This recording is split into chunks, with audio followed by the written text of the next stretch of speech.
We'll be selling this house soon and moving to a high-rise condominium, so you'd better start looking for a new place. Maggie's mother, Karen, grinned. You don't think you're going to get a dime out of our father's inheritance, do you? We're forcing you to give up your right to it. Do you understand, Ashley? My sister threatened me, her face contorted into a horrifying mask of cruelty. Ashley's boyfriend stood back, his laughter only adding salt to the wound. It was unbearable. Our father's funeral was barely over and they already dare to talk like that. You've heard the worst. I can't stand it any longer. I will sever all ties with you. As soon as I shouted those words, the doorbell rang. There stood a man I thought I'd met before. My name is Maggie. I'm 22 years old. I'm about to graduate from university, I said. I'm nothing to brag about, but I'm strong-willed and patient. Since I was a little girl until I went to university, I've always been a quiet and diligent student. My grades are quite high and I have dreams that I want to fulfill. Although I am happy with my daily life, I also have some serious anxiety. Maggie, come downstairs, came a loud voice from downstairs. Reluctantly, I went downstairs and saw my mum, Karen, and sister Ashley. Mum, sis, what's wrong? I was studying, I replied as usual.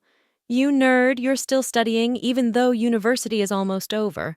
What a hard worker, my sister Ashley laughed. Beautiful like our mother, she's bright and was even a popular model in her day. Now she's unemployed under the guise of helping around the house. We're going shopping.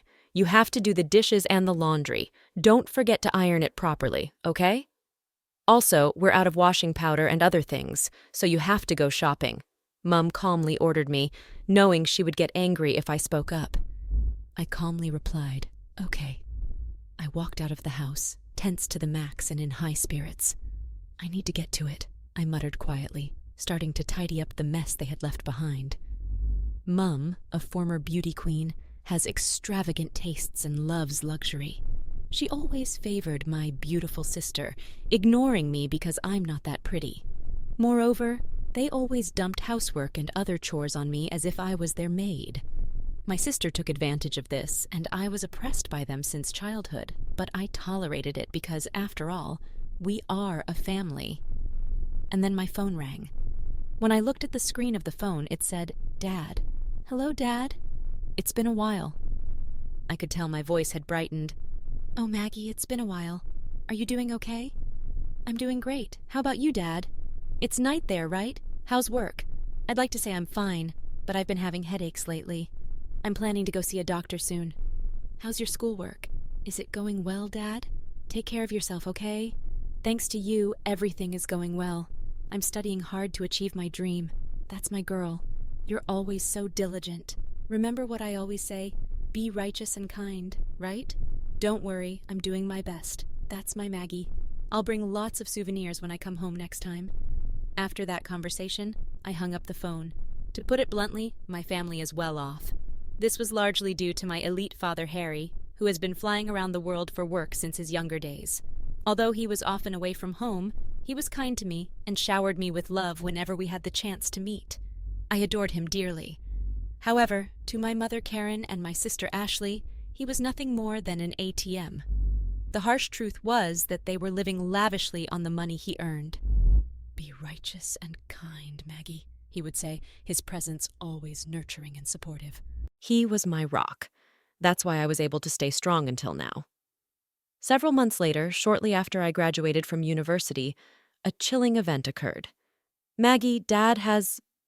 Karen burst into my room, her face as pale as a ghost. Apparently, my father had collapsed at the airport as soon as he returned home and was rushed to the hospital. Upon hearing the news, Ashley, Karen, and I immediately headed to the hospital. There, my once strong father lay frail and helpless. We suspect he's had a stroke, the doctor informed us. Despite extensive treatment, my father barely improved.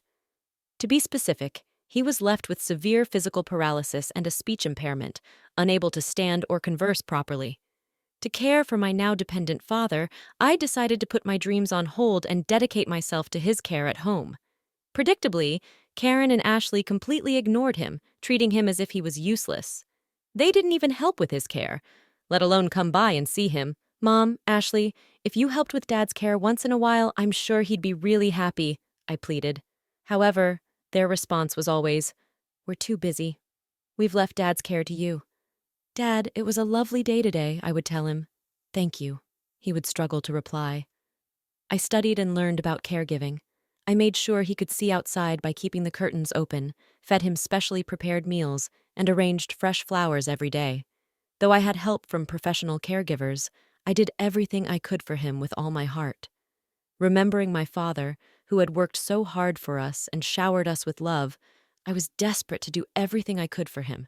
Whenever times got tough, I would recall his words, "Maggie, always be righteous and kind," and each time it gave me the strength to carry on. One day, I overheard Karen and Ashley whispering in the house. "Thanks to Dad's insurance money, I was able to buy that bag I wanted," Karen said. "I know, right? Thanks, Dad.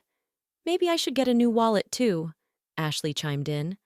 I held back from yelling at them and continued to listen, only to hear Karen utter something even more shocking. "Dad, we're gone. We'd receive a few $100 million from his life insurance and inheritance he's been saving up through his job and investments." "Wow, Mom. And we should totally buy a luxury condo, and my boyfriend could live with us. Oh, I wish Dad would hurry up and die.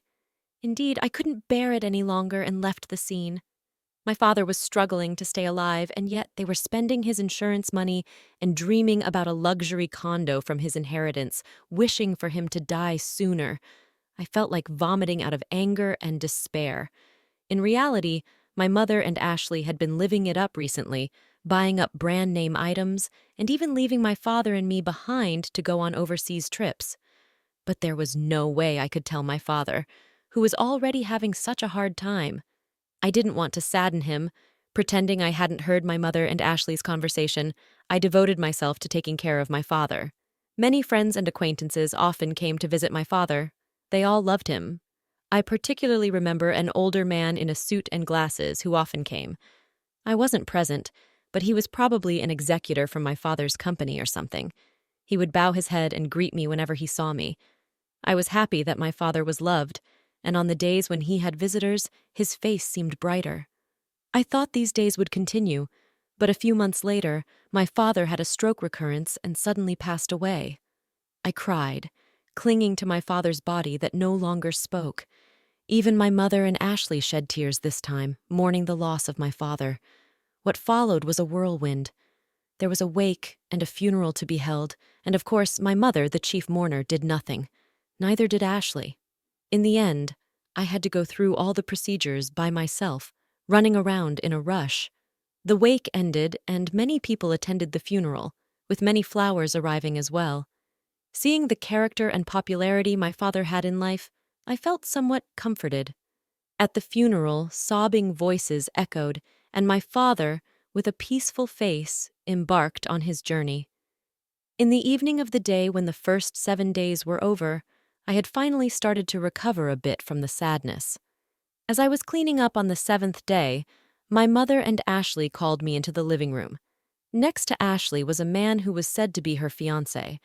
Like Ashley, he looked good, but given his former job as a male stripper, his inner frivolity was clear. Apparently, his name was John. So, about father's inheritance, my mom had a terribly bad feeling, and then my mother, laughing scornfully, said something outrageous. "We'll get a lot from your father's inheritance, so we decided to sell this house and live in a luxury condo, so you should leave, Mom. It's only been a week since Dad passed away. Are you already talking about the inheritance and the luxury condo? Buy it. We've already signed the contract. It's a high-rise, brand new. You've already signed? When? Did you? About a month ago, I guess." A month ago? But Dad was still doing fine. He was practically dying. He had a lot of money, so it'll work out fine. My mother was selfish as ever. Ashley continued, "Yes, that's right. The luxury condo's for Mom, me, and my fiancé, so you're a nuisance. You should hurry up and find some shabby apartment, okay? Even you, sis? Are you serious?" "Of course. Don't even think about getting any of Dad's inheritance. We'll have you renounce it. You understand, right?" Ashley was approaching me with a terrifying expression. Next to her, her fiancé was laughing. Seeing my father's inheritance in the corner of my eye made me feel suffocated. It was too much. They had the nerve to say such things before my dad's mourning was even over. You guys are the worst. I can't stand it anymore. I'm cutting ties with both of you. Huh? We'd actually feel relieved if you cut ties with us. My mother and Ashley laughed at me. I clenched my fists and started trembling. At that moment, the front doorbell rang. Straightening my trembling breath, wiping my tears, I opened the door, thinking it might be a late visitor. Good evening. My condolences for your loss. The man who deeply bowed his head at the entrance was the middle-aged man in a suit and glasses who frequently visited my father's sickbed. Thank you. Please come in. As I was about to invite him in, the man presented his business card. Please check this. My name is Watson, an attorney assigned by your father. The business card indeed belonged to a law firm, and although I had not noticed it before, a badge denoting him as a lawyer was gleaming on his chest. A lawyer? As I was surprised, my mother, Ashley, and her boyfriend came out from behind. Huh? What does a lawyer want from us? Watson responded to my mother's skeptical expression. I've come to discuss your husband's inheritance. Can we talk for a moment? Watson sat down in the living room. My mother sat directly across from him, and Ashley and her boyfriend sat next to her. I ended up sitting on the side facing them alone. Watson took out several documents from his bag, looked at us, and then began to speak slowly. First, may I read your husband's will? That man could barely move or speak, and yet he left a will. Get on with it, please, my mother spoke in an irritated tone.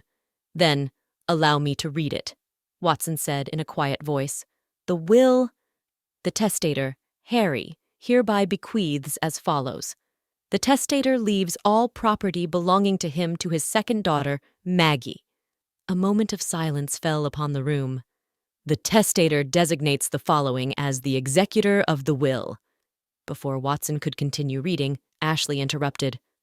Wait a minute. What did you just say? Didn't you hear me? The testator designates the... No, the part before that. Let me read it again. Then, the testator, Harry, hereby bequeaths all property belonging to him to his second daughter, Maggie. What does that mean? So that means... The next one to shriek was Karen, our mother. In other words, it means that Maggie will inherit all of the estate. What? Karen and Ashley exclaimed in unison. I was so shocked that I couldn't breathe, and all I could do was stare in astonishment. Next, I will read the postscript of the will, Watson continued, looking at me. In other words, this is your father's final message. I quietly listened. Maggie, you gave up your precious dreams to take care of me. I wasn't able to pay much attention to you because I was always working, but I truly appreciate it. Thanks to you, I was able to pass away peacefully and fulfilled. Upon hearing my father's last words from Watson, tears started to well up in my eyes. Maggie, always be kind and correct. I know you can do it. Your father will always be watching over you. Please be happy. All I could do was sob in front of them, while Karen and Ashley were making a big fuss. Wait, what does that mean? So the inheritance all goes to her? Yes, what happens to our money? In response to their outburst, Watson cast a brief glance at them. You two are not mentioned. By the way, Maggie is also the sole beneficiary of the life insurance. What are you talking about? Do you think that's allowed? That's right. Isn't there something called a reverse portion that's supposed to be guaranteed to the wife and the children? You're referring to the statutory reserve. Indeed, you two have the right to claim a statutory reserve from the inheritance that Maggie will receive. In a matter-of-fact tone, of course. Karen seemed to be getting back to her usual self. Even if there is a will, if its contents are unfair, you can claim a share of the inheritance prescribed by the civil law. However, Watson continued, Harry had commissioned us to investigate on the fact that you, Karen, and you, Ashley, were living luxuriously with Harry's money and squandering the insurance money. The eyes of Karen and Ashley widened in astonishment. Indeed, you purchased a luxury condominium and a car, and you spent quite lavishly on host clubs and overseas trips. All the caregiving and household chores were left to Maggie alone. Moreover, there were even remarks hoping for Harry's death. My father knew everything. He knew everything but pretended not to know.